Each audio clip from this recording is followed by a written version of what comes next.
नमस्कार, राजधानी लाइव देख रहे हैं आप और मैं हूं आपके साथ प्रियव्रत दीक्षित।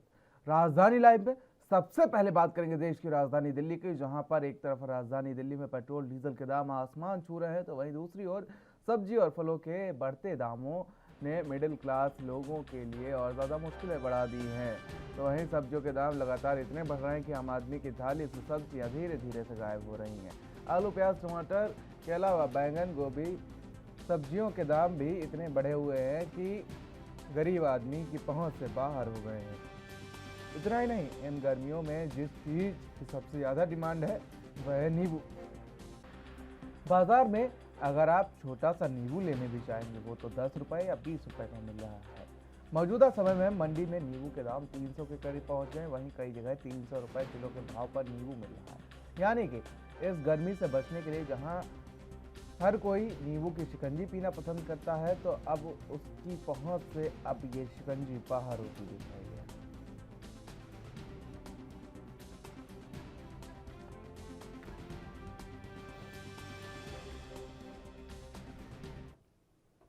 तो कमर तोड़ महंगाई ने एक तरफ जहां पर जनता की कमर तोड़ के रख दी है और दूसरी तरफ सब्जियों के दाम किचन का बजट बिगाड़ते हुए नजर आ रहे हैं। दिल्ली की जनता भी इससे पूरी तरीके से त्रस्त है, क्योंकि वहां पर 300 रुपए किलो तो नींबू मिल रहे हैं, क्योंकि नींबू ऐसी चिलचिलाती गर्मी में प्यास बुझाने के काम आता है।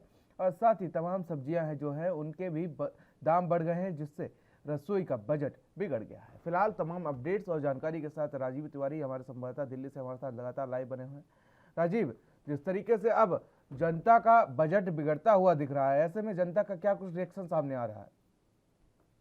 देखिए, बिल्कुल सही कहा आपने। यहाँ पर बात करें जिस तरीके से लगातार कहीं ना कहीं पिछले काफी दिनों से यही देखने को मिल रहा है, पेट्रोल डीजल के दाम बढ़ रहे हैं तो ट्रांसपोर्टेशन महंगा होता जा रहा नजर आ रहा है। और उसकी वजह से जो जरूरत की चीजें हैं, चाहे सब्जियां हो गई, दूध हो गई, दालें हो गई, चीनी हो गई, ये फिर या फिर कहे रसोई तेल हो गया, या फिर कहे और चीजें हो गई, वो सभी चीजें जो है अब वो बहुत ज्यादा महंगी होती नजर आ रही है, जिसकी वजह से कहीं ना कहीं जनता की जो है वो परेशान है। और जिस तरीके से अब महंगाई की बात करें तो महंगाई जिस तरीके से बढ़ रही है उससे साफ जाहिर है कहीं ना कहीं जनता की कमर टूट चुकी है और सरकारें जो है वो कुछ भी नहीं कर रही है। मगर यहाँ पर बात करें जिस तरीके से कैसे पेट्रोल डीजल के दाम बढ़ने से ट्रांसपोर्टेशन जिस तरीके से महंगा हुआ है, और ओखला मंडी की बात करें, क्योंकि दिल्ली के अंदर सबसे बड़ी मंडी जो है वो ओखला मंडी और आजादपुर मंडी मानी जाती है। मगर यहाँ पर बात करें जिस तरीके से सब्जियां जो होलसेल के अंदर यानी कि धड़ी के हिसाब से जो आते हैं वो कहीं ना कहीं अब महंगे होते नजर आ रहे हैं। और लगातार कहीं ना कहीं इसका कारण भी यही जो सब्जी विक्रेता हैं वो यही बता रहे हैं कि जो उनका किराया है वो महंगा हो चुका है। यानी कि पहले एक ट्रक जो है वो एक 10,000 रुपए का आता था,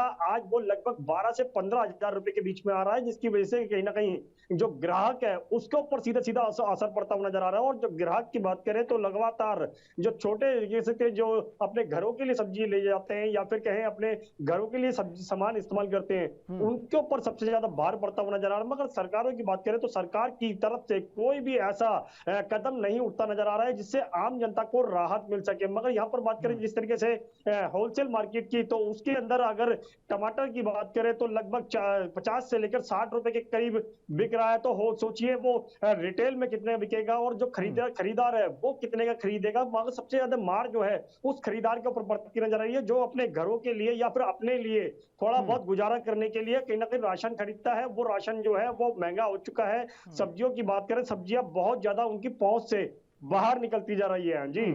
लेकिन राजीव, दिल्ली में जिस तरीके से लोग पलायन करके लिए दूर दराज से लोग कमाने के लिए आते हैं, तो ऐसे में जब मामूली सी दिहाड़ी के बाद जब वो दुकानों पर जाते हैं, फल खरीदते हैं या सब्जी खरीदते हैं या राशन खरीदते हैं, तो ऐसे में उनकी पूरी दिहाड़ी तो उसी में निकल जाती होगी। तो इसको लेकर क्या कुछ रिएक्शन आ रहे हैं जनता के? क्या कुछ मजदूरों के रिएक्शन आ रहे हैं? किस तरीके से उनके ऊपर भारी बार देखिए, बिल्कुल सही कहा आपने। यहाँ पर बात करें जिस तरीके से मजदूरों की, तो मजदूरों की तरफ से बहुत ज्यादा गुस्सा देखने को मिल रहा है, क्योंकि जो अगर वो सारे दिन के अंदर अगर 150 से या 200 रुपए कमाते हैं तो सोचिए अब वो सब्जी लेने के लिए जाएगा तो सब्जी के अंदर क्या खरीदेगा, क्योंकि 150 से 200 रुपए के अंदर आप सोचिए जिस तरीके से सब्जी है, या अगर उसने 1 किलो टमाटर ले लिए तो उसने सोचिए 60 से 70 रुपए तो उसमें खर्च कर दिए। अगर उसने बात करें कि नींबू ले लिया तो 10 से 20 15 रुपए का एक नींबू पड़ रहा है आज की डेट में, यानी कि 300 रुपए के करीब किलो के करीब पड़ रहा है। तो कहीं ना कहीं एक नींबू अगर उसका 10 रुपए का हो गया, 70 रुपए तो उसके इसी में चले गए। और सामान ले लिए, तेल ले लिया या फिर कहे मसाले ले लिए, तो सोचिए 150 रुपए के करीब तो उसके वैसे खर्च हो गए। अब उसने कमाया क्या और खाया क्या, तो सोचिए उसका अब वो अपने बच्चों को क्या खिलाएगा। मगर सबसे ज्यादा मजदूर जो है वो इससे परेशान है, और कहीं ना कहीं सरकारों को चाहिए कहीं ना कहीं कुछ राहत दी जाए। मगर सरकार का ध्यान जो है सिर्फ अभी तक सिर्फ चुनावों की तरफ ही था, और जिस तरीके से 5 राज्यों के चुनाव थे उस समय दाम नहीं बढ़ाए गए, और जिस समय चुनाव खत्म हो गए उसके बाद जिस तरीके से दाम बढ़े, उससे कहीं ना कहीं परेशानियां जरूर खड़ी होती नजर आ रही हैं जी। लेकिन राजीव, अगर समझने की कोशिश की जाए तो लगातार बढ़ोतरी की जा रही है, चाहे वो खाने का तेल हो, चाहे पेट्रोल हो, चाहे डीजल हो, चाहे सीएनजी हो, पीएनजी हो या एलपीजी, कुछ भी हम ले लें, तमाम चीज़ों के दाम अगर पिछले हम 1 महीने में उठा के देखें तो कहीं ना कहीं बढ़े हुए नज़र आ रहे हैं। 10 से 11 रुपये महंगा हो गया पेट्रोल, और पीएनजी के दाम भी 5 रुपये बढ़ा दिए गए, सीएनजी भी 9 रुपये महंगी हो गई। तो ऐसे में ट्रांसपोर्टेशन जब महंगा होगा तो ऑब्वियस सी बात है कि हर चीज़ पर महंगाई होगी। देखिए बिल्कुल सही कहा आपने। यहाँ पर बात करें केंद्र सरकार के द्वारा या फिर कहे पेट्रोल कंपनियों के द्वारा, जिस तरीके से पेट्रोल की बात करें तो पेट्रोल भी लगभग 10 से 11 रुपए के करीब, 12 रुपए के करीब बढ़ चुका है। वहीं बात करें सीएनजी की तो सीएनजी भी लगभग 10 रुपए के करीब बढ़ाई जा चुकी है। डीजल की बात करें तो डीजल भी लगभग बढ़ाया जा चुका है। यहाँ पर लगातार सब चीजों में दाम बढ़ रहे हैं, जिसकी वजह से जो असर है वो ट्रांसपोर्टेशन पर पड़ता है। क्योंकि अगर कोई भी चीज इधर से उधर जाती, यानी कि अगर हरियाणा से बात करें, यूपी से बात करें, अगर सब्जियां दिल्ली के अंदर आती है तो किराया लगता है, और किराया जो है वो आज महंगा हो चुका है पेट्रोल डीजल की वजह से ही। मगर जो खरीदार है या फिर होलसेलर है उसको कहीं ना कहीं महंगा पड़ता है, और रिटेलर तक पहुंचते पहुंचते वो और ज्यादा महंगा हो जाता है, जिसके वजह से सीधा सीधा असर जो है वो उस खरीदार के ऊपर पड़ता है। मगर आज जो खरीदार है, पहले अगर टमाटर वो 1 किलो खरीदता था तो आज वो 250 ग्राम से ही गुजारा करता है, और 250 ग्राम में भी लगभग 3 टमाटर ही जोड़ते हैं। तो सोचिए वो एक दिन में ही खत्म हो जाएंगे, दूसरे दिन के लिए फिर उसे मजदूरी करनी पड़ेगी, फिर उसके लिए कहीं ना कहीं जद्दोजहद होगी। तो सोचिए यहाँ पर स्थिति बहुत ज्यादा खराब है। अब इसके अंदर बात करें राहत की, तो राहत जो है वो केंद्र सरकार भी दे सकती है, राज्य सरकारें भी दे सकती हैं। यहाँ पर दिल्ली के अंदर लगातार पेट्रोल डीजल के दाम बढ़ रहे हैं, तो दिल्ली सरकार कह रही है कि यहाँ पर इलेक्ट्रिक व्हीकल खरीदिए। इलेक्ट्रिकल व्हीकल आज खरीदने के लिए लगभग कह सकते हैं 1 लाख रुपए के करीब चाहिए, और वो कहीं ना कहीं उसके पास नहीं है, क्योंकि काम धंधा नहीं है, बिजनेस वैसे ही ठप हो चुका है, नौकरियां वैसे ही जा चुकी है कोरोना काल के अंदर। अब स्थिति खराब होती नजर आ रही है जी। जिस तरीके से कोरोना काल के बाद की बात की जाए तो जनता की कमर टूट रही है, और उसके बाद अब ये महंगाई पूरी तरीके से जनता का बजट बिगाड़ने के लिए बिल्कुल पूरी तरीके से कारगर साबित हो रही है। फिलहाल तमाम जानकारी के लिए साथ ही हमारे साथ जुड़ने के लिए राजीव आपका बहुत बहुत शुक्रिया। तो जिस तरीके से कमर तोड़ महंगाई जो है वो जनता के ऊपर पड़ रही है, पेट्रोल डीजल के साथ साथ गैस के दाम बढ़ा दिए गए, जिससे जनता कहीं ना कहीं पूरी तरीके से त्रस्त है। राजधानी लाइव में खबरों का सिलसिला लगातार जारी रहेगा, यहाँ रुकेंगे छोटे से ब्रेक के लिए।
राजधानी लाइव में ब्रेक के बाद आप सभी का स्वागत है। रुक कर लेते हैं खबरों की ओर, जहां पर आपको बता दें कि पंजाब के गुरदासपुर में 4 वर्षीय बच्ची के साथ दुष्कर्म करने के मामले में पुलिस ने स्कूल प्रबंधक को गिरफ्तार कर लिया है।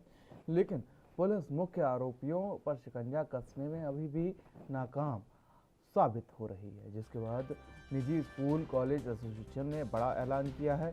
एसोसिएशन ने फैसला लिया है कि पंजाब में स्कूल कॉलेज 11 अप्रैल यानी आज एक दिन के लिए बंद रहेंगे। एसोसिएशन के अध्यक्ष डॉक्टर जगजीत सिंह धूरी ने बताया कि 11 अप्रैल को पूरे पंजाब के स्कूल और कॉलेज बंद रहेंगे। अगर फैसला उनके हक में नहीं हुआ तो निजी स्कूल कॉलेज सड़कों पर उतरेंगे। बता दें कि निजी स्कूल एसोसिएशन का कहना है कि पुलिस असली आरोपी को गिरफ्तार करे और बेकसूर चेयरमैन गिल को रिहा करे।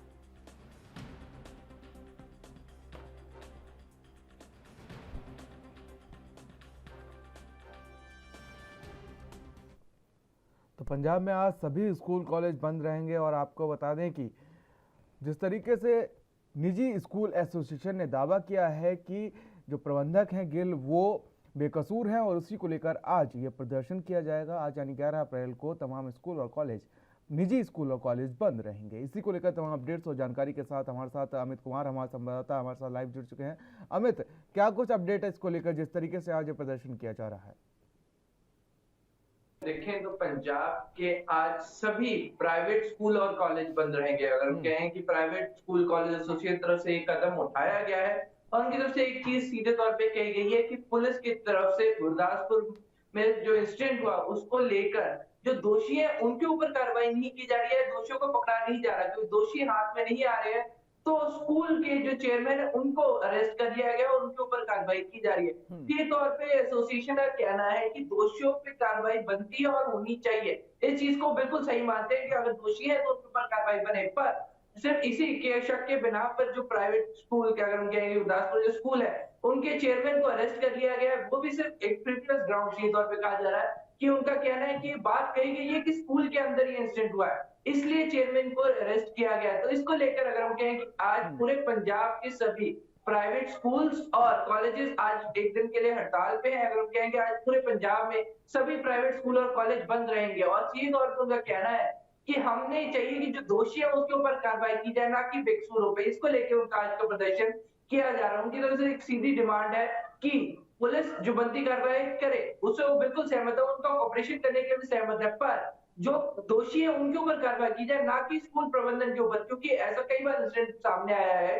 बकायदा उनका कहना है कि कई बार जो दोषी है उनके ऊपर कार्रवाई नहीं होती है, पर स्कूल्स जहाँ पे इंसिडेंट होते हैं कई बार स्कूल्स को टारगेट कर लिया जाता है। इस चीज को लेकर ये सीधे तौर पर सभी प्राइवेट स्कूल आज प्रदर्शन करते हुए नजर आ रहे हैं और एक कंबाइंड स्टैंड लेते हुए नजर आ रहे हैं। उनका कहना है कि पुलिस जिन दोषियों पे उन पे कार्रवाई करे, पर क्योंकि सिर्फ चेयरमैन सिर्फ ये आप नहीं कह के स्कूल के ऊपर स्कूल में ही इंसिडेंट हुआ है, इसके ऊपर भी कोई ऐसे प्रूफ नहीं पेश कर पाई है और उसको लेकर चेयरमैन जो गुरदासपुर के प्राइवेट स्कूल है उनके चेयरमैन को अरेस्ट कर लिया गया, तो उनकी रिहाई की मांग करते हुए आज ये प्रदर्शन जारी कर रहे हैं। जी लेकिन अमित, जिस तरीके से आज ये पुलिस की कार्रवाई से अगर ये संतुष्ट ना हुए तो इनके द्वारा कहा गया है कि उग्र आंदोलन भी किया जाएगा। जी बिल्कुल, देखिए हर बार ये अगर हम कहें कि एसोसिएशन प्रधान की अगर हम बात करें जगजीत धुरी ने सीधे तौर पे कहा है कि कई ऐसे इंसिडेंट सामने आ चुके हैं जब गुनहगार ना जब नहीं मिलते हैं या कोई सुराग हाथ नहीं आता है तो स्कूल प्रशासन के ऊपर कार्रवाई कर दी जाती है और उसके बाद जब बहुत देर बाद अगर सीधे तौर पे कहेंगे जब गुनहगार सामने आते हैं तो स्कूल प्रशासन के ऊपर जो कार्रवाई की जाती है तब उसे वापस लिया जाता है। तो कहीं ना कहीं स्कूल प्रशासन को एक सॉफ्ट टारगेट या प्राइवेट स्कूल्स को एक सॉफ्ट टारगेट के तौर पे ले लिया जाता है और उनके जो अधिकारी हैं जो ओनर्स है उनके ऊपर कार्रवाई कर दी जाती है। बाद में भले ही वो कार्रवाई वापस ऊपर हरासमेंट के सीन्स काफी ज्यादा सामने आते हैं, जो टीचर्स हैं जो स्कूल प्रबंधन है वो काफी ज्यादा हरास होते हैं और ऐसे में सीधे तौर पर एग्जाम्पल अगर मैं कि जो हम कह सकते हैं चेयरमैन गिल की बात की जा रही है उनको अरेस्ट कर लिया गया जो अराउंड 70 ईयर्स के एज के हैं। तो कहीं ना कहीं सवाल कहीं ना कहीं पुलिस प्रशासन की कार्रवाई पे खड़े किए जा रहे हैं। तो एसोसिएशन ने सीधे तौर पे एक चीज क्लियर कर दी है कि जो इंसिडेंट हुआ है वो बिल्कुल गलत है और उसके ऊपर जो गुनहगार है उनके ऊपर कार्रवाई होनी चाहिए, पर कार्रवाई गुनहगारों पे होनी चाहिए ना कि स्कूल प्रबंधन के ऊपर। ये उनकी तरफ से सीधा डिमांड की जा रही है कि अगर सबूत है तो आप कार्रवाई करें, पर अगर नहीं है तो इस तरह से प्राइवेट स्कूल्स को सॉफ्ट टारगेट ना लिया जाए और उनके ऊपर हर इल्जाम ना बढ़ा जाए। बिल्कुल अमित, अगर दोषी पाया जाता है तुरंत कार्रवाई की जाए और दोषी नहीं पाया जाता है तो फिलहाल उन्हें रिहा कर देना चाहिए। फिलहाल तमाम जानकारी के लिए साथ ही हमारे साथ जुड़ने के लिए अमित आपका बहुत बहुत शुक्रिया।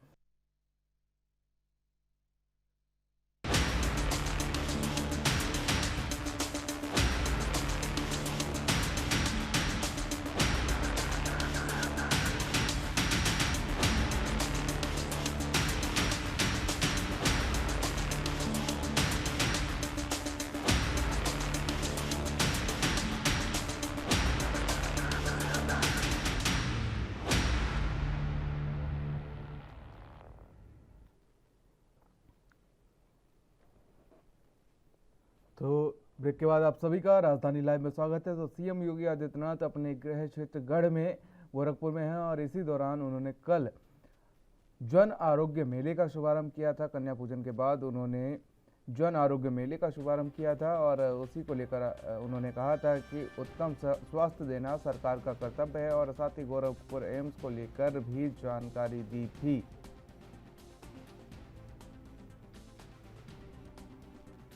तो सीएम योगी आदित्यनाथ गोरखपुर में हैं और 3 दिवसीय कार्यक्रम है उनका और उसी को लेकर उन्होंने कल जन आरोग्य मेले का शुभारंभ किया था, जिसमें तमाम स्टॉल्स लगाए गए थे। विशेषज्ञों की देखरेख में निःशुल्क वहां पर परीक्षण किए गए, साथ ही इलाज के लिए इलाज भी किया गया।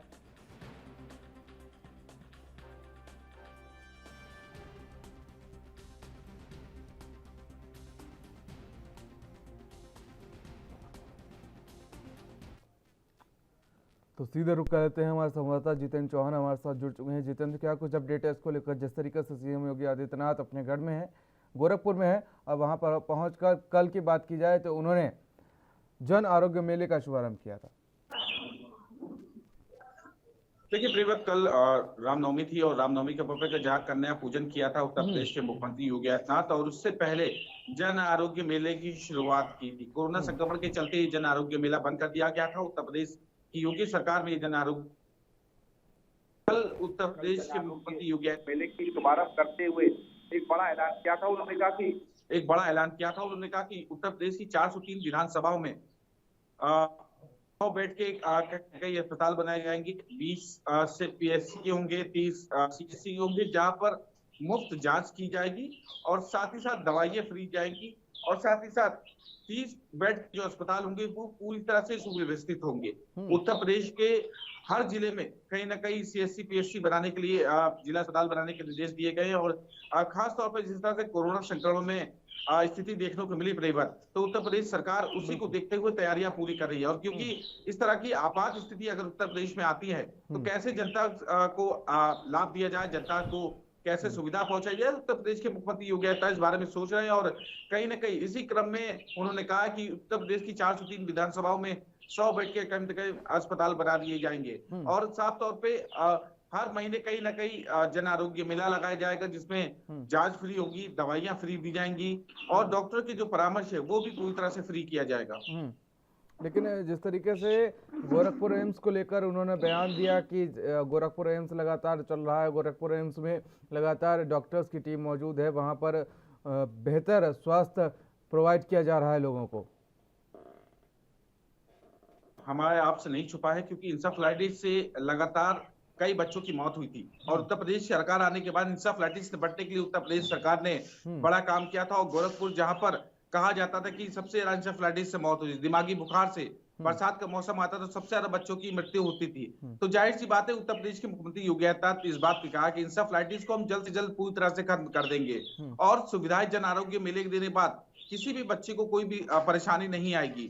साथ ही साथ जो बुखार हो, खांसी हो, जुकाम हो, जो तमाम तरह के लक्षण होते हैं इंसेफ्लाइटिस के, दिमागी बुखार के, उन सब से निपटने के लिए पूरी तरह से तैयारी कर ली गई है और जल्द से जल्द उत्तर प्रदेश के हर जिले में सीएचसी पीएचसी तैयार करके, जिला अस्पतालों को तैयार करके जो जापानी इंसेफ्लाइटिस है उससे निपटने को पूरी तरह प्रदेश में जल्दी से जल्द खत्म किया जाएगा। और ये जो समस्या है उनको पूरी तरह से उत्तर प्रदेश के मुख्यमंत्री काफी इसको लेकर सजग हैं और काफी चिंतित भी थे। और जापानी इंसेफ्लाइटिस जिस तरह से बच्चों को बड़ी संख्या में चपेट में लेता था, 30 से 40 बच्चों को एक बार में चपेट में लेता था और गोरखपुर में ही कहा जाता है बीआरडी कॉलेज में एक बड़ी घटना भी हुई थी, तो जाहिर सी बात है इन सब से निपटने के लिए मुख्यमंत्री योगी आदित्यनाथ ने ऐलान किया है और जल्द से जल्द ये अस्पताल बनाए जाएंगे और जापानी इंसेफ्लाइटिस को खत्म किया जाएगा। बिल्कुल जितेंद्र, तो हम जानकारी के लिए, साथ ही हमारे साथ जुड़ने के लिए आपका बहुत बहुत शुक्रिया।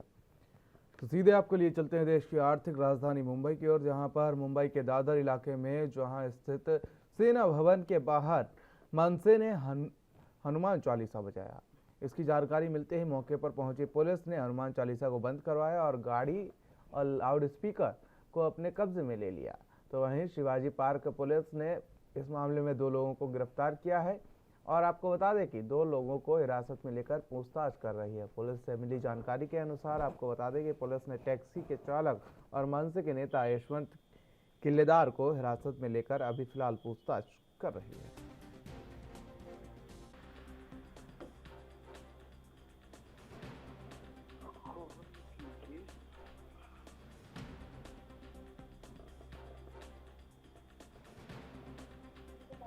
आपको बता दें कि मुंबई में विवाद लगातार बढ़ता जा रहा है। मस्जिद में अजान को लेकर और मंदिर में हनुमान चालीसा को लेकर, इसी को लेकर मानसी के नेता ने सेना भवन के बाहर हनुमान चालीसा बजाया, जिसको लेकर पुलिस त्वरित कार्रवाई में जुट गई। और आपको बता दें कि जिस टैक्सी पर लाउड स्पीकर लगाकर हनुमान चालीसा बजाया जा रहा था, उसको गिरफ्तार कर लिया गया है। साथ ही पुलिस ने 2 लोगों को इसमें गिरफ्तार किया है और साथ ही टैक्सी और लाउड स्पीकर को अपने कब्जे में ले लिया है और पूछताछ की जा रही है। तो वहीं पुलिस का अब कहना है कि जांच के बाद ही कार्रवाई की जाएगी।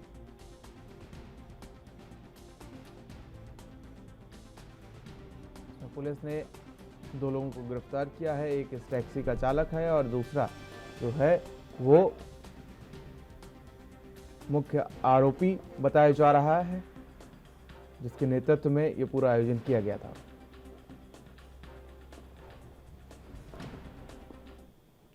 तो मुंबई में लगातार विवाद बढ़ता जा रहा है, चाहे हम बात कर लें कि मस्जिद में अजान के लेकर या सड़क पर हनुमान चालीसा को लेकर। अब ये विवाद जो है वो मनसे ने गरमा दिया है एक बार फिर से।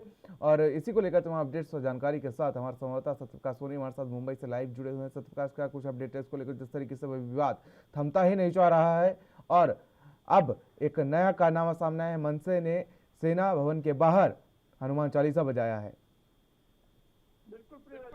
देखिए, मनसे प्रमुख राज ठाकरे ने गुड़ी पड़वा के वक्त हिंदुत्व को साधते हुए सीधे तौर पे कहा था तो मुंबई में जहां जहां लाउड स्पीकर पर अजान बजाई जाती है वहां मनसे कार्यकर्ता लाउड स्पीकर पर हनुमान चालीसा बजाएंगे। उसको लेकर कहीं न कहीं रामनवमी के मौके पर सैनिकों ने की जो देवभूमि है शिवसेना भवन, उसके बाहर मनसे कार्यकर्ताओं ने एक गाड़ी के ऊपर स्पीकर में हनुमान चालीसा बजाया और शिवसेना को हिंदुत्व से जगाने की बात कही, जिसको लेकर स्थानीय पुलिस ने तमाम मनसे कार्यकर्ताओं को हिरासत में लिया। ये माना जा रहा है कि 2 लोगों की गिरफ्तारी भी हुई है।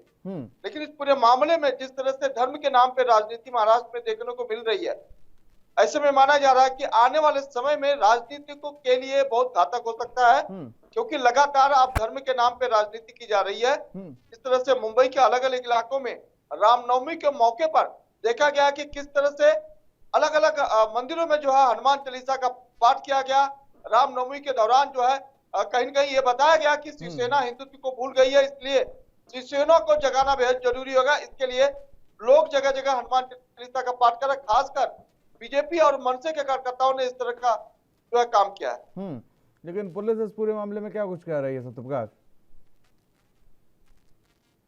पुलिस का काम है अमन शांति बहाल करना। पुलिस बार बार कर रही है कि धर्म के नाम पे राजनीति मत करो। अगर कोई नेता किसी कार्यकर्ता को भड़काता है तो उसके बहकावे में न जाए। ऐसे में अगर शांति बहाल नहीं होती है तो जाहिर तौर पर मुंबई पुलिस को हिरासत में या कार्रवाई जैसी वारदात को अंजाम देना पड़ता है। ठीक उसी तरह से जिस तरह से शिवसेना भवन के सामने मनसे कार्यकर्ताओं ने हनुमान चालीसा का पाठ किया, उसके बाद उन्हें हिरासत में लिया गया।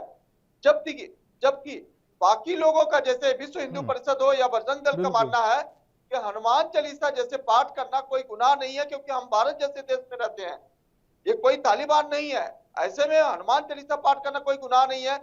लेकिन जिस तरह से शिवसेना को टारगेट करके तमाम पार्टियां जो है उनको ये बताने की कोशिश कर रही है कि शिवसेना हिंदुत्व को भूल गई है, शिवसेना धर्मनिरपेक्ष पार्टी हो गई है, इस बात को लेकर कहीं न कहीं पुलिस की कार्रवाई चल रही है। बिल्कुल सत्यप्रकाश, पुलिस तो ये समझ गई है कि धर्म के नाम पर राजनीति नहीं करनी चाहिए, लेकिन राजनेताओं को भी फिलहाल ये समझना चाहिए कि धर्म के नाम पर राजनीति नहीं करनी चाहिए, विकास के नाम पर राजनीति करनी चाहिए। फिलहाल सत्यप्रकाश सोनी, आपका बहुत बहुत शुक्रिया हमारे साथ जुड़ने के लिए और तमाम जानकारी हमारे साथ साझा करने के लिए। फिलहाल यहाँ रुकेंगे छोटे से ब्रेक के लिए। ब्रेक के बाद भी खबरों का सिलसिला लगातार जारी है, देखते रहिए एनबी न्यूज़।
देखिए, राष्ट्रपति बाइडेन के साथ आज वर्चुअली मीटिंग करेंगे पीएम मोदी, द्विपक्षीय सहयोग को बढ़ाने की बात।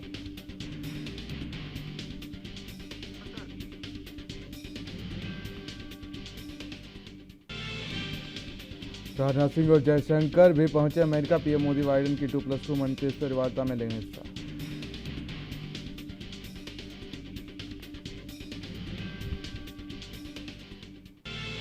और दिल्ली में सरकारी स्कूलों में आज से एडमिशन शुरू, 6वीं से 9वीं तक की कक्षाओं में होंगे दाखिले, ऑनलाइन कर सकते हैं आवेदन।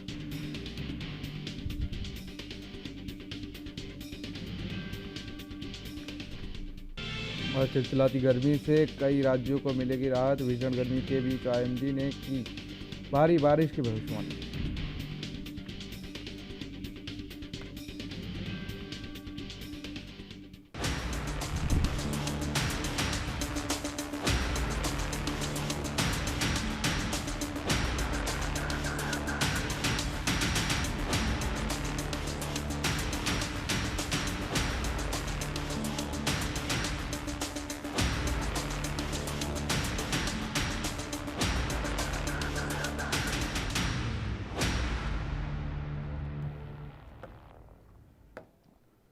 तो ब्रेक के बाद राजधानी लाइव में आप सभी का स्वागत है और रुक कर लेते हैं खबरों की। और आपको बता दें कि हिमाचल जिले ऊना मुख्यालय पर हिंदू संगठनों और ऊना की जनता ने पिछले 5 अप्रैल को हुए हत्याकांड को लेकर रोष प्रदर्शन किया है। और इस दौरान आपको बता दें कि शहीदी स्मारक एमसी पार्क में तस्वीर के आगे कैंडल जलाकर श्रद्धांजलि दी गई। इस मौके पर ऊना के स्थानीय निवासियों ने जिला ऊना के अलग अलग स्थानों से आए भारी लोग उपस्थित रहे और इन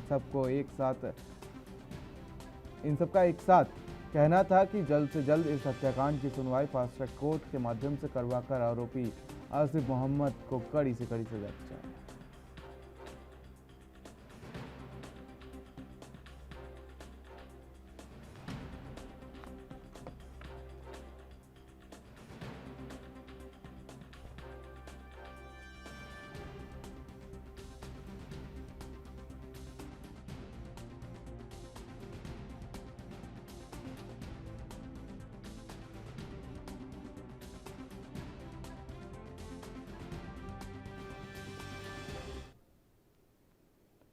तो हिमाचल प्रदेश के ऊना में आरोपी को जल्द से जल्द सजा देने की मांग की गई है और रेप का ये आरोपी बताया जा रहा है। फिलहाल तमाम अपडेट्स और जानकारी के साथ हमारे संवाददाता पंकज खन्ना हमारे साथ जुड़ चुके हैं, सीधे ऊना से लाइव जुड़ चुके हैं। पंकज, क्या कुछ अपडेट है इसको लेकर, किस तरीके से ये प्रदर्शन किया गया, पुष्पांजलि अर्पित की गई और क्या कुछ उनकी मांगे हैं? देखिए, पिछली 5 तारीख को नवरात्रों में जो है ये घिनौना हत्याकांड हुआ था। और आपको बता दें कि लड़की घर में अकेली थी, एक होकर द्वारा लगभग 2 बजे के आसपास उसका गला रेत कर हत्या कर दी जाती है। बात जब आरोपी से पूछताछ के बाद पता लगती है कि एक तरफा प्यार जो है वो सामने आया है। इसको लेकर तमाम हिंदूवादी संगठनों में काफी रोष है और उसके साथ साथ जो आम जनता है उसमें भी काफी रोष दिखाई दिया। पिछले 5 तारीख से लेकर कल शाम तक लगातार कैंडल मार्च और प्रदर्शन जो है वो किए जा रहे हैं ताकि इस मामले की सुनवाई फास्ट ट्रैक कोर्ट में हो, ताकि आरोपी को जल्द से जल्द सजा मिल सके। आज भी लड़की को मृतका को श्रद्धांजलि देने के लिए अलग अलग जगह पर इसी प्रकार के रोष प्रदर्शनों का आयोजन शाम 5:30 बजे किया गया है। कल 3 जगहों पर लगातार जो है रोष प्रदर्शन हुए हैं। लेकिन पंकज, पुलिस इस पूरे मामले में क्या कुछ कह रही है? देखिए, पुलिस ने तुरंत कार्रवाई करते हुए 72 घंटे में अपना काम पूरा कर दिया था। उन्होंने आरोपी को सीसीटीवी की मदद से पकड़ लिया था। अब बात आ गई इंसाफ की। इंसाफ तो कोर्ट में ही मिलेगा। मामला 4 दिन के रिमांड पर है आरोपी। आज उसको एक बार फिर से कोर्ट में पेश किया जाएगा। अब देखना यह है कि कोर्ट किस प्रकार का निर्णय देती है। लेकिन पंकज, जिस तरीके से एक मुस्लिम युवक इसी लड़की की हत्या कर देता है, क्या यही वजह है कि आज इतने हिंदूवादी संगठन रोड पर उतरे हैं, प्रदर्शन कर रहे हैं? बिल्कुल बिल्कुल, आप सही कह रहे हैं। कहीं ना कहीं ये जाति को लेकर ये है, धर्म को लेकर है। पर एक बात देखने को है कि कहीं ना कहीं हिंदू जागता हुआ नजर आया है। कल भारी मात्रा में हिंदुओं के युवा युवती सड़कों पर उतरे, उन्होंने कैंडल मार्च निकाला, आसिफ मोहम्मद के खिलाफ जोरदार नारेबाजी की और लगभग 1 घंटे तक रास्ते पर जो है रोष प्रदर्शन किया और बाद में इसी स्थान पर जहां पर आप देख रहे हैं ये कैंडल्स आप देख रहे हैं, मृतका की फोटो देख रहे हैं, यहाँ देर शाम उसको श्रद्धांजलि अर्पित की गई। लेकिन पंकज, जिस तरीके से बात की जाए और समझने की कोशिश की जाए, कहीं ना कहीं लफ्जियात का मामला एक और मामला बढ़ने से रुक गया, और जब लड़की ने इसका विरोध किया तो उसको मौत के घाट उतार दिया गया। इससे पुलिस प्रशासन और सुरक्षा व्यवस्था पर भी सवाल उठते नजर आ रहे हैं पंकज। जी बिल्कुल बिल्कुल, लव जिहाद के मामले को लेकर यहाँ पर पहले भी कई घटनाएं हो चुकी हैं, लगभग 65 घटनाएं हमारे भी संज्ञान में है, पर लेकिन उसमें से 1-2 घटनाओं के ऊपर ही कार्रवाई हुई है। या तो माँ बाप चुप बैठ जाते हैं या फिर कहीं ना कहीं आपस में बैठकर समझौता कर लिया जाता है। पर लेकिन इस मामले के सामने आने के बाद कहीं ना कहीं लोगों में जागरूकता जो है वो सामने देखी जा रही है और काफी बड़ी मात्रा में लोग निकल रहे हैं। और कम से कम लोगों का ये भी कहना है कि हमारी बेटियां सुरक्षित नहीं है और उन्होंने मुख्यमंत्री से मांग की है कि जल्द से जल्द इस फैसले को फास्ट ट्रैक कोर्ट में भेजा जाए ताकि जल्दी से जल्दी आरोपी को फांसी की सजा की मांग जो है यहाँ पर की है। उम्र कैद कहते कि उन्होंने कहा, हमने जब पूछा कि उम्र कैद की सजा क्यों नहीं, तो उनका ये कहना था कि उम्र कैद अगर मिलती है तो आरोपी फिर भी जिंदा रहता है, तो उसको पता लगना चाहिए कि मौत क्या होती है, तो इसलिए उसकी मांग जो है यहाँ पर लोगों ने की है। लेकिन जिस तरीके से सरेआम एक लड़की को मौत के घाट उतार दिया जाता है, होकर जाता है और फिर लड़की को प्रपोज करता है, प्रपोज करने पर जब मना कर दिया जाता है तो वो सीधे उसका गला रेत देता है। लेकिन इससे कहीं ना कहीं सुरक्षा व्यवस्था को लेकर भी बड़े सवाल उठते हैं पंकज, क्योंकि किसी को मौत के घाट उतार देना क्या ऊना में इतना ही आसान हो गया है? पुलिस सोती रहती है क्या आरोपियों के अंदर पुलिस का जरा भी खौफ नहीं है पंकज? जी जी, मैं इसमें आपको क्लियर कर देता हूं कि इससे पहले मामला शिमला में गुड़िया कांड का भी हुआ था और उसके बाद ये दूसरा मामला है। लेकिन मामले ऐसे कई हुए हैं पर लेकिन लोग सड़कों पर नहीं उतरे। ये मामला इसलिए हाईलाइट हो रहा है क्योंकि यहाँ पर हिंदू मुस्लिम की बात जो है वो सामने आ रही है। और कल जो देखा, रही बात सुरक्षा की या पुलिस के खौफ की, पुलिस अपना काम यहाँ पर ठीक कर रही है, पर लेकिन कहीं ना कहीं लोगों के मन में डर सा जो है वो पैदा हो चुका है, खौफ है अपनी बेटियों को लेकर, अपनी बहुओं को लेकर कि वो सुरक्षित सड़कों पर कैसे निकलेगी या उनको अकेला घर में छोड़कर लोग जो है बाकी अपने रिश्तेदारों के पास कैसे जा सकते हैं। ये आने वाले दिनों में पुलिस इसके ऊपर और संज्ञान लेगी, क्योंकि डीजीपी जो संजय कुंडू हैं उन्होंने भी घटनास्थल का दौरा किया था, तो उन्होंने भी ये सारी चीजें रखी हैं और जो सुरक्षा व्यवस्था है उसको और कड़ा शहर में जिले में करने की बात उन्होंने कही।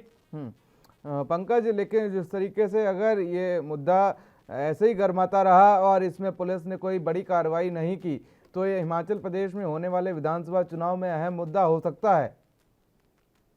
बिल्कुल बिल्कुल, आप ठीक कह रहे हैं, क्योंकि कल जब यहाँ पर रोष प्रदर्शन होने के उपरांत भाषण दिया जा रहा था तो लोगों ने साफ तौर पर यहाँ पर एक आवाज में कहा है कि अगर प्रदेश सरकार इस पर कड़ा संज्ञान नहीं लेती तो 2022 के चुनावों का हम बहिष्कार करेंगे। क्योंकि सबसे बड़ी बात ये भी सामने आई है कि 5 दिन हो चुके हैं मृतिका को और लेकिन आज तक ना ही प्रदेश के मुख्यमंत्री ना ही प्रदेश सरकार के किसी मंत्री या विधायक द्वारा, स्थानीय विधायक को या अन्य विधायक को, किसी के द्वारा भी इस घटना को लेकर एक भी बयान जो है ना पक्ष में ना विपक्ष में आया है। इससे साफ तौर पर लगता है कि कहीं ना कहीं वोट बैंक की राजनीति खेलने का प्रयास यहाँ पर किया जा रहा है। बिल्कुल पंकज, फिलहाल ये देखने वाली बात होगी कि अपराधियों के हौसले इसी तरह बुलंद रहेंगे या पुलिस इसमें कोई कार्रवाई भी करती है। फिलहाल तमाम जानकारी के लिए साथ ही हमारे साथ जुड़ने के लिए पंकज आपका बहुत बहुत शुक्रिया। तो जिस तरीके से हिमाचल प्रदेश के ऊना में एक युवती को प्रपोजल रिजेक्ट करने को लेकर मौत के घाट उतार दिया गया, इसको लेकर यह साफ तौर पर दिखता है कि कहीं ना कहीं अपराधियों के हौसले बुलंद हैं और ऊना में किसी को मौत के घाट उतार देना उतना ही आसान है। तो फिलहाल यहाँ रुकेंगे छोटे से ब्रेक के लिए। ब्रेक के बाद भी खबरों का सिलसिला लगातार जारी है।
तो ब्रेक के बाद राजधानी लाइव में आप सभी का स्वागत है। रुक करते हैं खबरों की ओर, जहां पर मध्य प्रदेश के खरगोन में रामनवमी पर निकाले चौराहे जुलूस की शुरुआत में ही यहां पथराव हो गया।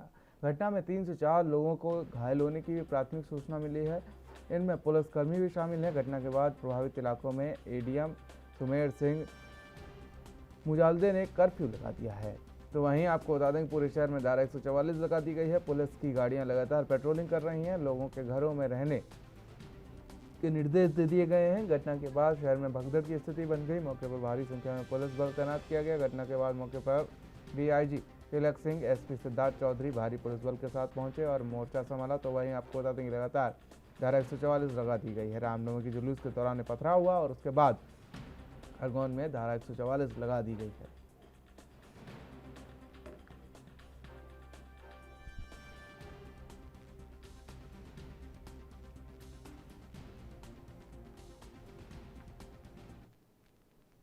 तो लगातार मध्य प्रदेश में घटनाएं सामने आ रही हैं। आपको बता दें कि पथराव की घटनाएं सामने आ रही हैं और उसी को लेकर अब खरगोन से तस्वीर सामने आई, जहां पर पुलिस ने मोर्चा संभालते हुए धारा 144 लगा दी है। तमाम अपडेट्स और जानकारी के साथ रुक कर लेते हैं हमारे संवाददाता गणेश तिवारी हमारे साथ लाइव जुड़ चुके हैं इसी वक्त। गणेश, क्या कुछ अपडेट है इसको लेकर? जिस तरीके से करौली में घटना हुई और इस बार रामनवमी पर शुरुआती रैली में ही पथराव कर दिया गया, क्या कुछ अपडेट है इसको लेकर और किन लोगों का नाम इसमें सामने आ रहा है? देखिए प्रियव्रत, सबसे पहले अगर बात करें तो चूंकि कल रामनवमी थे, ऐसे में जो है तमाम जो राम भक्त हैं या हिंदू युवा है वो जो है रामनवमी के उपलक्ष्य में जो है जोर शोर से शोभा यात्रा निकालते हैं और जुलूस निकालते हैं। और यही अगर बात करें तो मध्य प्रदेश के खरगोन में भी कल रामनवमी थी और रामनवमी के उपलक्ष्य में जो है लोग जो है हिंदूवादी नेता हों या जो राम भक्त थे वो जुलूस निकाल रहे थे। और जुलूस निकालने के दौरान जो है डीजे भी बजाया जा रहा था। लेकिन जब जैसे ही जुलूस जो है मुस्लिम बहुल इलाके में पहुंचा, तालाब चौक में पहुंचा, तो वहां पर जो है विरोध चालू हो गया और मुस्लिम जो पक्ष थे उनके द्वारा जो है डीजे का विरोध किया जाने लगा। और देखते ही देखते जो है वहां पर जो है माहौल जो है बिगड़ सा गया और माहौल बिगड़ते ही आपस में पथराव चालू कर दिया गया। पथराव के बाद जो है अगर बात करें तो वहां पर 3 से 4 लोगों के घायल होने की भी सूचना है, जिसमें 2 पुलिसकर्मी भी घायल हुए इस पथराव में। हालांकि फिलहाल पुलिस ने इस स्थिति को जो है पुलिस के आला अधिकारी जो है घटनास्थल पर तुरंत मौके पर पहुंचे। जैसे ही सूचना मिली कि रामनवमी पर जो है पथराव हुआ है और ऐसी घटना हुई है और एक दंगे की जो है आशंका जताई जा रही है या फिर भगदड़ की स्थिति बन चुकी है और माहौल जो है काफी ज्यादा बिगड़ सकता है, तो पुलिस के आला अधिकारी भी हालांकि घटनास्थल पर पहुंचे और घटनास्थल पर पहुंचकर जो है स्थिति को नियंत्रण लिया है। हालांकि स्थिति को नियंत्रण करने के लिए पुलिस को आंसू गैस भी छोड़ने पड़े और इसके बाद जो है स्थिति किसी तरह से कंट्रोल हुई है। लेकिन उसके बाद जो है स्थिति को आगे भी कंट्रोल करने के लिए, चूंकि हिंदू और मुस्लिम के बीच में जो है यहाँ पर पथराव हुआ था, रामनवमी को जुलूस को लेकर पथराव हुआ था और रामनवमी के जुलूस पर जो है वहां पर जो डीजे निकाल रहे थे, जो जुलूस और शोभा यात्रा निकल रही थी, वहां पर जो है अगर बात करें तो जो मुस्लिम बहुल इलाका था वहां पर 3 से 4 क्षेत्रों में बात करें, चाहे वो तालाब चौक की बात करें या टौली मोहल्ला की बात करें, इन तमाम जो है मोहल्लों में जो है पथराव किया गया था। पथराव के बाद जो है हालांकि एडीएम ने अगर बात करें तो वहां पर कर्फ्यू लगा दिया है। कर्फ्यू के साथ ही उन क्षेत्रों में 4 क्षेत्रों में जहां प्रशासन की तरफ से कर्फ्यू लगाया गया, वहीं पूरे शहर भर में अगर बात करें तो धारा 144 भी लगा दी गई है। हालांकि अब अगर बात करें तो स्थिति नियंत्रण में है। तमाम राजनीतिक बात करें, चाहे वो विधायक की बात करें या सांसद की बात करें, वो भी मौके पर पहुंचकर लोगों को समझाइश देते रहे और शांति बनाए रखने की अपील भी की है। जी प्रियव्रत, अब क्या कुछ स्थिति है वहां पर? किस तरीके से पुलिस ने मोर्चा संभाल रखा है? क्या अब भी वहां पर पुलिस फोर्स तैनात की गई है? क्योंकि जिस तरीके से तस्वीरें सामने आई हैं इसमें पथराव साफ तौर पर देखा जा सकता है। पूरी करौली वाली घटना रिपीट हुई है गणेश जी? निश्चित तौर पर देखिए पथराव की स्थिति चालू हुई है, आगजनी भी लगाई गई है, गाड़ियों में आग भी लगाई गई, यानी कि दंगाइयों की तरफ से काफी ज्यादा वहां पर जो है हुड़दंग मचाया गया है। जिसके बाद हालांकि अगर बात करें तो खरगोन के जो प्रभारी मंत्री हैं और कृषि मंत्री हैं कमल पटेल, उन्होंने भी साफ तौर पर प्रशासन को भी निर्देश दिया है कि जो लोग भी दंगाइयों में इस तरह की उपद्रवता की है और हुड़दंग मचाया है, पत्थरबाजी की है, उन पर जो है सख्त से सख्त कार्रवाई की जाए। और उन्होंने यह भी साफ संकेत दिए कि किसी को भी छोड़ा नहीं जाएगा। चूंकि रामनवमी के अवसर पर जो है इस तरह का पथराव किया गया था, जहां पर राम भक्त थे जो बड़ी तादाद में वो लोग जो है राम भक्त जो है रामनवमी पर जुलूस निकाल रहे थे, शोभा यात्रा निकाल रहे थे, और ऐसे समय पर जो है अचानक जो है छोटे से विवाद में, डीजे के विवाद में पथराव चालू कर दिया गया, आगजनी की घटना पैदा कर दी गई, जहां पर कई लोग घायल हो गए। हालांकि पुलिस ने यहाँ पर जो है मौके पर पहुंचकर अच्छा है कि सारा नियंत्रण कर लिया है, और नियंत्रण है चूंकि खरगोन की बात करें तो धारा 144 और कर्फ्यू जो है उस क्षेत्र में जहां पर जो घटना हुई थी, जहां पर विवाद हुआ था, पत्थरबाजी हुई थी, वहां पर कर्फ्यू भी लगा दिया गया है, लोगों को घरों में रहने की अपील भी की गई है। तो ऐसे में पुलिस ने नियंत्रण तो कर लिया पूरी स्थिति, लेकिन इसके बाद भी पुलिस पूरी तरह से सजग है, क्योंकि जो हुड़दंग हुआ है, जो पत्थरबाजी की है, वो एक पक्ष द्वारा दूसरे पक्ष पर की गई है। तो ऐसे में एक बड़ी घटना को भी एक तरह से आंका जा सकता है, जिसको लेकर जो है पुलिस बल हालांकि पूरी रात जो है वहां पर तैनात रहा, गश्त करता रहा, ताकि किसी तरह से और आगे ये घटना ना बढ़े, या फिर किसी तरह से आगे कोई भी ऐसी घटना या आपकी घटना सामने ना आए, जिसको लेकर पुलिस बल पूरी तरह से तैनात रहा। फिलहाल अगर अभी बात करें तो पूरी तरह से स्थिति कंट्रोल में है, लेकिन करीब आधा दर्जन लोग जरूर इस घटना में जो है घायल हो गए, चूंकि पत्थरबाजी काफी ज्यादा की गई है और कई लोगों के जो है पत्थर लगने की वजह से या फिर किसी अन्य चीजें लगने की वजह से उनको जो है मामूली चोटें भी आई है। तो फिलहाल अब ये देखने वाली बात होगी पुलिस किस तरह से कार्रवाई करती है। चूंकि इस कार्रवाई की बात करें, घटना की बात करें, तो घटना में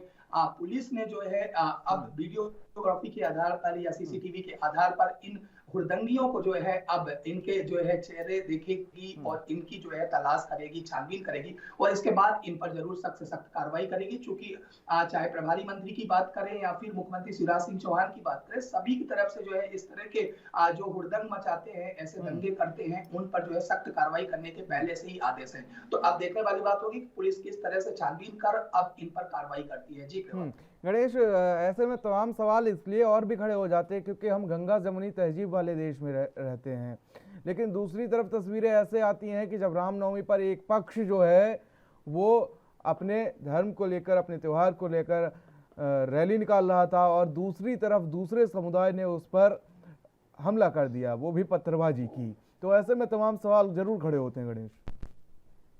बिल्कुल, सबसे पहले रविप्रियवत अगर बात करें तो जहां भारत में गंगा जमुनी तहवील की बात दी जाती है कि हिंदू मुस्लिम भाई भाई है, लेकिन वहां पर एक सोचने वाली बात है कि अगर उसी देश में जहां पर हिंदू मुस्लिम भाई भाई की बात कही जाती है, गंगा जमुना की बात कही जाती है कि दोनों एक हैं, लेकिन जब ऐसे पक्ष होते हैं, उपलक्ष्य होते हैं जहां पर हिंदू लोग जो है अपनी यात्रा निकालते हैं या शोभा यात्रा निकालते हैं, ऐसी कई खबरें हैं जहां पर पत्थरबाजी हो जाती है अगर कोई भी जुलूस या शोभा यात्रा जो है मुस्लिम बाहुल्य इलाके से निकलता है। ऐसा ही खबर जो है खरगोन में भी देखने को मिला है, चूंकि जो रामनवमी का त्योहार है, जैसा कि सभी भक्त जो है हिंदू और भारत के लोग जो है बड़े जोर शोर से मनाते हैं और लोग जो है 9 दिन तक व्रत भी रखते हैं। तो ऐसे में निश्चित तौर पर रामनवमी के दिन जो है जो भक्त होते हैं, राम भक्त होते हैं, वह जुलूस निकालते हैं, शोभा यात्रा निकालते हैं और भगवान श्री राम की पूजा करते हैं। तो ये सोचने वाली बात है कि अगर भगवान श्री राम की पूजा करते वक्त या फिर ऐसी कोई शोभा यात्रा निकाली जाती है तो दूसरे पक्ष को किस बात की आपत्ति होती है।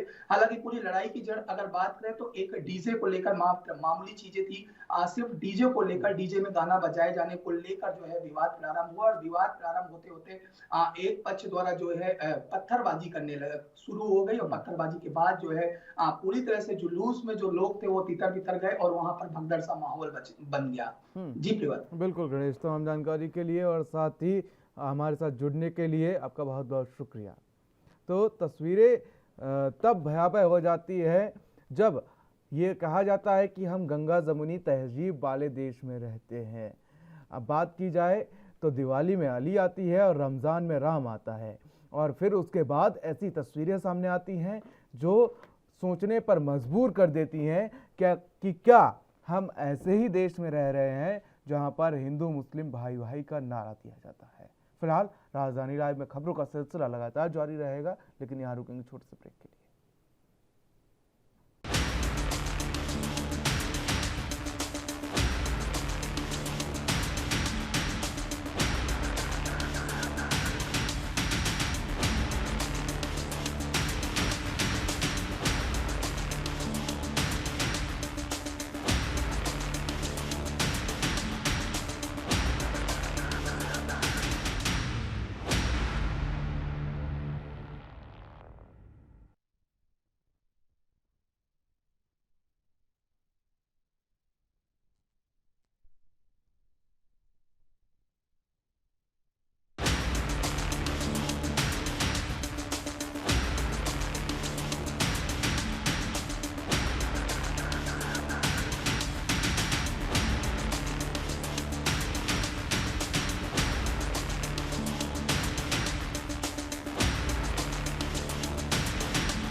तो ब्रेक के बाद राजधानी लाइव में आप सभी का स्वागत है और सीधे लिए चलते हैं आपको उत्तराखंड के देहरादून, जहां पर विधानसभा चुनाव में करारी हार का सामना करने के बाद कांग्रेस हाईकमान ने बड़ा फैसला ले लिया है। और कांग्रेस हाईकमान ने बड़ा फैसला लेते हुए 49 वर्षीय करण माहरा को प्रदेश कांग्रेस कमेटी का अध्यक्ष नियुक्त कर दिया है।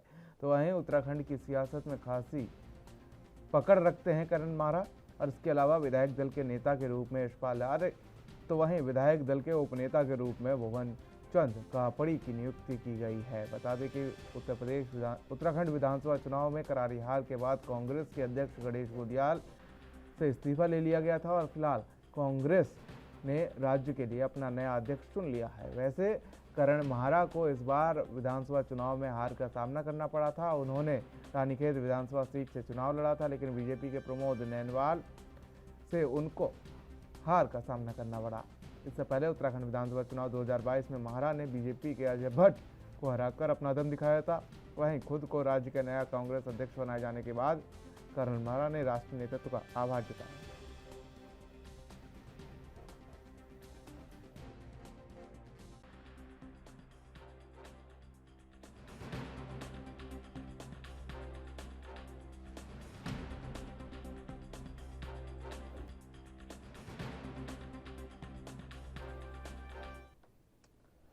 तो अगर उत्तराखंड कांग्रेस की बात की जाए तो उत्तराखंड कांग्रेस को लंबे समय से अपने अध्यक्ष की तलाश थी, क्योंकि 5 राज्यों में हार के बाद से 5 राज्यों के कांग्रेस अध्यक्षों से इस्तीफा मांग लिया गया था और उसमें गणेश गोंदियाल जो उत्तराखंड कांग्रेस के अध्यक्ष थे उन्हें भी अपना इस्तीफा सौंपना पड़ा था। तो उसके बाद से ये सीट लगातार रिक्त चल रही थी और अब करण माहरा को इस सीट पर बैठा दिया गया है कांग्रेस के द्वारा। तो फिलहाल तमाम अपडेट्स और जानकारी के साथ अमित चौधरी हमारे संवाददाता हमारे साथ लाइव जुड़ चुके हैं। अमित, क्या कुछ अपडेट है इसको लेकर? जिस तरीके से करण माहरा को 2017 में जिस तरीके से उन्होंने प्रदर्शन किया था, अजय भट्ट को हराया था, तो क्या उसका तोहफा दिया गया है? आपको बता दूं कि उत्तराखंड कांग्रेस में करारी हार के बाद कांग्रेस में अब जो यहाँ पर समय आया है, प्रदेश अध्यक्ष यहाँ पर बना दिया गया है, नेता प्रतिपक्ष यहाँ पर बना दिए गए हैं, उप नेता प्रतिपक्ष बना दिए। खास बात ये है कि ये तीनों ही चेहरे कुमाऊं से आते हैं। उप नेता प्रतिपक्ष यहाँ पर भुवन कापड़ी को बनाया गया जो खटीमा से विधायक है और उन्होंने पुष्कर सिंह धामी को हराया था। शायद यही वजह है कि उनको इतना बड़ा तोहफा दिया गया है। अमित जी बिल्कुल, बात की जाए जिस तरीके युवा जोश लगातार जिसे बात की जा रही है, कांग्रेस भी कहीं ना कहीं युवा जोश की बात को मानती है और एक भारी व्यक्ति को हराना अपने आप में बड़ी बात है, इसलिए भुवन कापड़ी को आशीर्वाद दिया गया है। और वहीं साथ ही नेता प्रतिपक्ष बनाया गया है हरीश यहाँ पर यशपाल आर्य को, जो बहुत ही अनुभवी है उत्तराखंड की राजनीति में, और प्रदेश अध्यक्ष बनाया गया है करण माहरा को। राजनीति परिवार से आते हैं, अपनी बात मुखर होकर रखते हैं और पूरी तरीके से कहा जाएगा उत्तराखंड की राजनीति में अच्छी पकड़ रखते हैं। और ये ही वजह है कांग्रेस की कि इन तीनों ही चेहरों को कांग्रेस ने यहाँ पर जिम्मेदारी दी है। वो जिम्मेदारी क्योंकि कांग्रेस 19 में सिमट के रह गई है और 19 के बाद आगामी जो चुनाव होने उसमें कांग्रेस की यहाँ पर जो प्रतिभा है उसमें कैसे निखारी जा सके और किस तरीके से यहाँ पर वोट बैंक बढ़ाया जा सके, क्योंकि उत्तराखंड में लगातार कांग्रेस का वोट बैंक कम होता जा रहा है। उसको लेकर के एक एक्सपेरिमेंट कहीं ना कहीं करा जा सकता है। युवा जोश के साथ अनुभवी चेहरा यशपाल आर्य के तौर पे यहाँ पर उतारा गया है और उसको देखते हुए अब उत्तराखंड में यहाँ पर जो चीजें हैं कांग्रेस की वो सामने आने वाली है। लेकिन अभी जिस तरीके से लगातार खींचतान चल रही थी नेता प्रतिपक्ष को लेकर, गुटों में भी बढ़ती कांग्रेस नजर आई थी। एक गुट हरीश रावत वाला हो गया था और दूसरी तरफ गुट जो था वो प्रीतम सिंह वाला हो गया था। लेकिन अब नेता प्रतिपक्ष जो है यशपाल आर्य को बनाया गया है। तो ऐसे में कांग्रेस में जिस तरीके से लगातार सियासी खींचतान के साथ अंतर कलह भी चल रही थी, तो क्या वो अंतर कलह अब और बढ़ जाएगी या समाप्त होती हुई नजर आएगी? अपने बात देखिए, कांग्रेस की सबसे बड़ी समस्या है गुटबाजी। पूरे देश में शायद यही वजह है अमित की 19 पर सिमट कर रह गई है। बिल्कुल 19 तक सिमट के रह गई है और इसी वजह से ये गुटबाजी जो है ये कांग्रेस को लगातार नुकसान पहुंचा रही है। लंबे समय से पूरे देश में देखा जा रहा है कि गुटबाजी होने की वजह से कांग्रेस लगातार हाशिए पे जाती रही है। उत्तराखंड की बात करें, इससे पूर्व में जब बीजेपी यहाँ पर 57 सीट लेके आई तब भी गुटबाजी के चलते कहीं ना कहीं ये हाशिए पे कहीं कांग्रेस आई थी। और इस बार भी चुनाव हुए नहीं है, मुख्यमंत्री बना नहीं है, लेकिन मुख्यमंत्री होने की लड़ाई, मुख्यमंत्री के चेहरे की लड़ाई पहले से उत्तराखंड में कांग्रेस में देखी गई और ये कहीं ना कहीं जनता को पसंद नहीं आया। हरीश रावत को यहाँ पर मुख्यमंत्री का चेहरा बनाने को लेकर उनके समर्थकों के द्वारा दबाव डाला जा रहा था। प्रीतम सिंह यहाँ पर उनको कहीं ना कहीं यहाँ पर गुटबाजी सामने आ रही थी, तो साफ तौर से गुटबाजी के चलते ये सारी चीजें सामने आई। अब हाई कमान ने जो निर्णय लिया है यशपाल आर्या, क्योंकि पहली बार ऐसा नहीं है कि उनको कोई जिम्मेदारी मिली है, इससे पहले वो 2 बार प्रतिनिधि रह चुके हैं, विधानसभा अध्यक्ष रह चुके हैं, कैबिनेट मंत्री रह चुके हैं। अब यहाँ पर नेता प्रतिपक्ष की जिम्मेदारी संभालने जा रहे हैं। एक लंबा अनुभव है राजनीति का। और वहीं बात की जाए करण मेहरा, अपनी बात मुखर होकर रखते हैं, युवा जोश के साथ।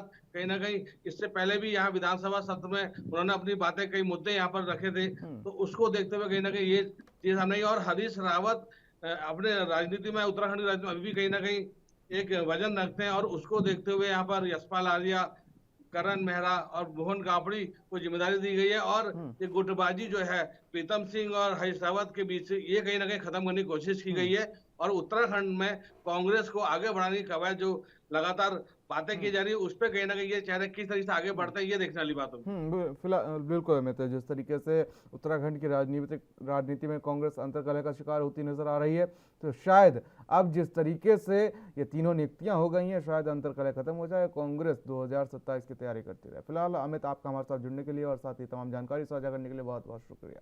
तो इस तरीके से अगर बात की जाए, समझने की कोशिश की जाए, तो उत्तराखंड कांग्रेस लगातार अंतर्कलह का शिकार होती नजर आ रही है।